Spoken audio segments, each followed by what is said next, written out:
आप सभी को जय मसीह की दोस्तों। मेरा नाम है रोहित कुमार। आप देख रहे हैं द इशू इंस्पायर चैनल में आप सभी का स्वागत करता हूं। दोस्तों, आप सभी लोगों के बीच में लेके आ चुका हूं, प्रार्थना करने से पहले इन 4 मुख्य बातों को जरूर जान लेना। आज हमारे जितने मसीह भाई बहन हैं, आप सभी लोगों से कहना चाहता हूं कि परमेश्वर का वचन कहता है प्रार्थना करने से पहले आप लोगों को ये 4 मुख्य बातें जानना बहुत जरूरी है। क्योंकि मेरे प्रियो, परमेश्वर का वचन कहता है आप लोग इन 4 मुख्य बातों को नहीं जानते हो तो परमेश्वर कहता है कि आपकी प्रार्थना अधूरी रह जाएगी और परमेश्वर आपकी प्रार्थना को नहीं सुनेगा। इसीलिए जितने मेरे मसीह भाई बहन हैं, आप सभी लोगों से कहना चाहता हूं कि आप लोगों को प्रार्थना करने से पहले इन 4 बातों को जरूर जान लेना चाहिए। तो चलिए दोस्तों, सबसे पहले मैं बात करने वाला हूं।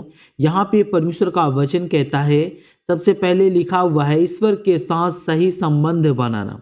आज हमारे जितने मसीह भाई बहन हैं, आप सभी लोगों से कहना चाहता हूं कि परमेश्वर का वचन कहता है आप लोगों को अपने जीवन में क्या करना है, परमेश्वर के साथ सही संबंध बनाना चाहिए। यानी परमेश्वर के साथ आप लोगों के प्रति विश्वास बहुत मजबूत होना चाहिए। क्योंकि मेरे प्रियो, अगर आपके अंदर सही विश्वास और परमेश्वर के प्रति आपका सही संबंध नहीं है तो मेरे प्रियो, परमेश्वर आपकी प्रार्थना को नहीं सुनेगा।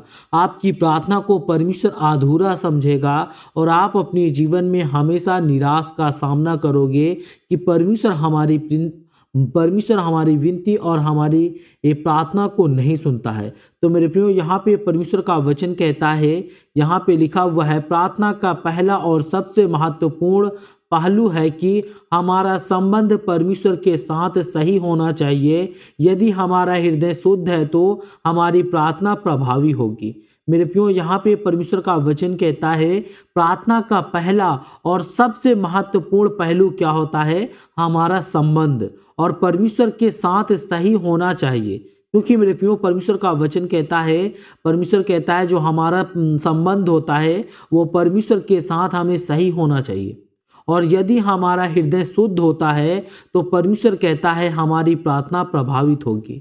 यहाँ पे परमेश्वर का वचन कहता है मत्ती की पुस्तक अध्याय 23 से 24 में लिखा हुआ है, तो यदि तुझे वेदी पर अपनी भेंट चढ़ाते समय यह याद आए तो तेरा भाई तुझसे नाराज है तो वहां वेदी के सामने भेंट ना छोड़े और पहले अपने भाई से मेल कर फिर आकर के भेंट चढ़ाएं। मेरे प्रियो, यहाँ पे परमेश्वर का वचन कहता है उन सभी मसीह भाई बहनों के लिए जो आज अपने जीवन में परमेश्वर कहता है सो यदि तुझे वेदी पर अपनी भेंट चढ़ाते समय तुझे यह याद आए कि तेरा भाई तुझसे नाराज है तो परमेश्वर कहता है तो वहां वेदी के सामने भेंट ना छोड़, पहले अपने भाई को तुझे मनाना होगा और अपने भाई को मना करके फिर तू भेंट चढ़ाना। क्योंकि मेरे प्रियो, परमेश्वर का वचन कहता है जब आपके घर में ही नाराजी है तो परमेश्वर कहता है कि मैं कैसे आप लोगों से खुश रह सकूंगा। इसीलिए मेरे प्रियो, परमेश्वर का वचन कहता है आप लोगों को सर्वप्रथम क्या करना है, आप लोगों को अपने जीवन में पहले अपने घर के लोगों को, चाहे वो भाई हो, चाहे वो माता हो, चाहे वो पिता हो, परमेश्वर का वचन कहता है पहले अपने घर वालों को खुश रखो। तब परमेश्वर कहता है कि मैं तुम्हारे जीवन में अच्छे मेल मिलाप करूंगा और तुम अपने जीवन में जो भी आज वेदी के समान भेंट चढ़ाते हो तो आप लोगों को अपने जीवन में पहले आपको अपने घर के, अपने पूरे परिवार को खुश करना पड़ेगा। तब आप अपने जीवन में ऐसा करते हो तो प्रभु कहता है कि आपकी प्रार्थना को परमेश्वर सुनेगा। और दोस्तों, दूसरे में बात करने वाला हूं, यहाँ पर लिखा हुआ है विश्वास के साथ प्रार्थना करना।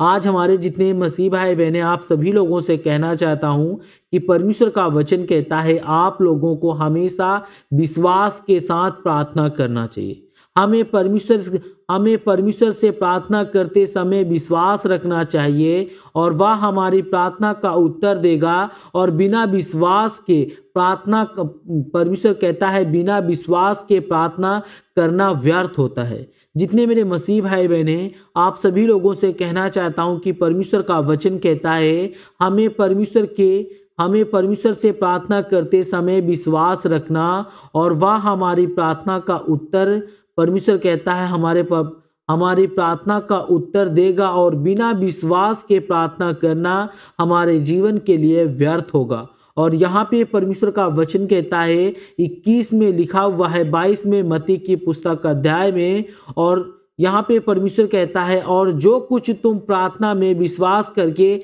मांगोगे वह तुम्हें मिलेगा। मेरे प्रियो, यहाँ पे परमेश्वर का वचन कहता है जो कुछ आप लोग प्रार्थना में करके आप लोग परमेश्वर से मांगोगे वो सर्वशक्तिमान परमेश्वर कहता है कि आपको वो मिलेगा। और दोस्तों, तीसरे में लिखा हुआ है, यहाँ पे पढ़ते हैं, ईश्वर के अनुसार प्रार्थना करना। आज हमारे जितने मसीह भाई बहन हैं, आप सभी लोगों से कहना चाहता हूं कि परमेश्वर का वचन कहता है आप लोगों को अपने जीवन में क्या करना है, ईश्वर के अनुसार प्रार्थना करना है। यहाँ पे परमेश्वर का वचन कहता है हमारी प्रार्थना परमेश्वर की इच्छा के अनुसार होनी चाहिए, और हमें इच्छाओं और योजनाओं को परमेश्वर की इच्छा के अनुसार ढालने की कोशिश करनी चाहिए। मेरे प्रियो, यहाँ पे परमेश्वर का वचन कहता है हमारी प्रार्थना जो होती है परमेश्वर के इच्छा के अनुसार होनी चाहिए, और हमें अपनी इच्छा और योजनाओं को परमेश्वर की इच्छा के अनुसार ढालने की कोशिश करनी चाहिए। और यहाँ पे परमेश्वर का वचन कहता है पहला यूहन्ना की पुस्तक अध्याय 5 से 14 और 15 में लिखा हुआ है, यहाँ पे पढ़ते हैं, और यह वह विश्वास जो हमें उससे हैं, और यदि हम उसकी इच्छा के अनुसार कुछ मांगते हैं तो वह हमारी सुनता है, और यदि हम जानते हैं कि वह हमारी सुनता है तो जो कुछ हम उससे मांगते हैं वह हमें जानता है कि और हमें वह मिलेगा भी। मेरे प्रियो, यहाँ पे परमेश्वर का वचन कहता है उन सभी मसीह भाई बहनों के लिए, परमेश्वर कहता है और यह वह विश्वास है जो हमें उससे यानी कि परमेश्वर का वचन कहता है कि यदि हम उसकी इच्छा के अनुसार मांगते हैं तो वह हमारी सुनता है, और यदि हम जानते हैं तो वह हमारी सुनता है, और जो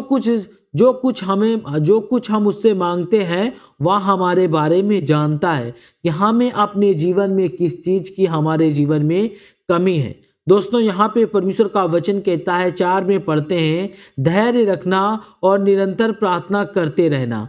आज हमारे जितने मसीह भाई बहन हैं, आप सभी लोगों से कहना चाहता हूं कि परमेश्वर का वचन कहता है धैर्य रखना और निरंतर प्रार्थना करना। यहाँ पे परमेश्वर कहता है कि हमें अपनी प्रार्थना के लिए धैर्य रखना चाहिए, और निरंतर प्रार्थना करते समय हमें निरंतर प्रार्थना करना चाहिए, क्योंकि परमेश्वर का समय हमारे समय से अलग हो सकता है।